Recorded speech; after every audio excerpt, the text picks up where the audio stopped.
The desert did not care how many days she had gone without food. It only cared that she kept walking, each step carving pain deeper into her bones. As the sun burned the last strength from her body, and by the time she reached the edge of the lonely ranch road, her lips were cracked, her vision blurred, and the wedding ring on her finger felt heavier than hunger itself, like it carried the weight of a life that no longer existed. A husband buried somewhere under red soil with no marker, no prayer, only memory.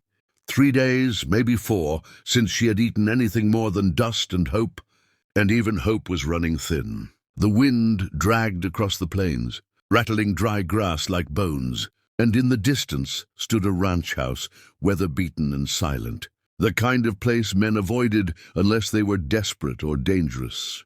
She stopped there, swaying, and for a moment considered turning back, but back led only to death, and forward, no matter how cruel, still meant a chance. The stranger who owned that ranch was rumored to be a hard man, a lone rancher who spoke little and trusted less, someone shaped by loss and isolation, the kind of man who looked at suffering the way others looked at bad weather. Unfortunate, but not his problem. She tightened her shawl around her shoulders and forced herself to walk again. Every step an act of rebellion against the grave calling her name. When she reached the porch, she didn't knock at first. She simply stood there, breathing shallowly, as if afraid that any sudden sound might shatter what little strength she had left. The door opened anyway, slow and deliberate, revealing a tall man with sun-worn skin, eyes sharp as a drawn blade, and a rifle resting easily in his hand, not raised but ready. He took her in at a glance, her hollow cheeks, her trembling hands, her foreign accent clinging to her silence, and his eyes lingered on the ring, old gold worn thin by time and love. "You lost?" he asked, voice flat, not unkind, not warm either. She swallowed, her throat burning like fire, and shook her head. "Hungry," she said, the word barely a whisper, as if ashamed of its weakness. He said nothing, and that silence was worse than anger. The wind passed between them, carrying dust and the unspoken truth that hunger killed faster than bullets out here. Her knees buckled slightly, and she steadied herself against the post. Then slowly, deliberately, she slipped the ring from her finger, holding it out with shaking resolve. "I haven't eaten in days," she said, forcing each word past pride and pain. "Will you buy my wedding ring?" The question hung in the air like a gunshot echo, and for a moment time itself seemed to pause. The rancher stared at the ring, then at her face, and something flickered behind his eyes. Recognition, perhaps, or a memory he'd buried deep.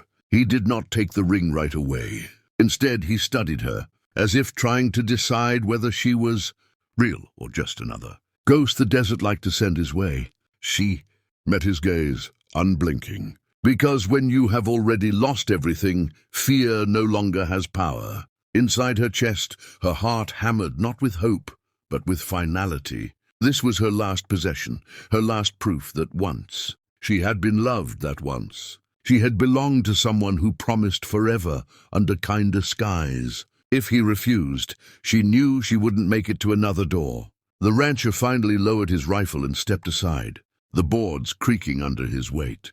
"Come in," he said, and though the words were simple, they struck her harder than mercy ever had. She hesitated, clutching the ring, unsure if this was salvation or another cruel trick of fate. "The ring," she said softly, lifting it again. He looked at it one last time and shook his head. "Keep it," he replied.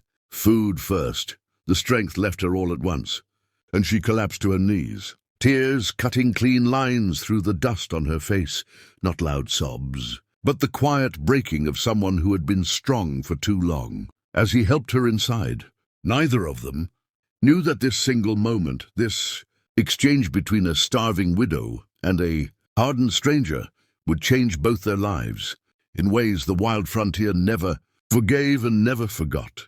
And if you're still listening to this story right now, if you can feel the dust, the hunger, and the weight of that ring, then you're exactly the kind of soul this channel is made for. So don't walk away like so many others did. Stay with us. Subscribe and follow this journey. She woke to the smell of bread and stew, a scent so rich it almost frightened her. Because hunger teaches the mind not to trust kindness.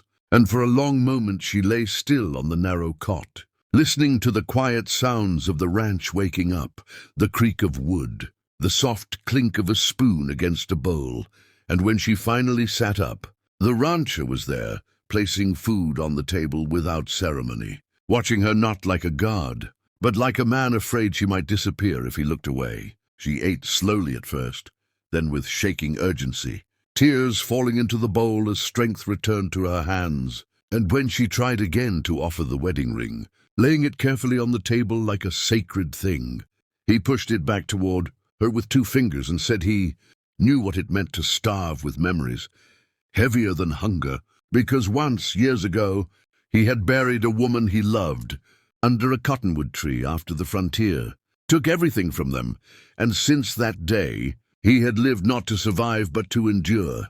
He let her stay, not as charity but as choice, giving her work, giving her dignity, and in time the ranch no longer felt so empty, nor the nights so cold, and the ring remained on her finger, not as a price paid, but as proof that compassion still existed in a land built on cruelty. When she finally rode away months later, stronger, fed, and free to choose her own path, he stood watching until the dust settled, not waving, not calling her back, knowing some acts of kindness were meant to be given without ownership. And as the sun sank behind the plains, the desert remained the same, but 2 broken souls were not. If this story moved you, if it reminded you that humanity can survive even in the harshest places, then don't forget to subscribe to the channel and stay with us, because more powerful stories like this are waiting, and every subscription helps keep these voices alive.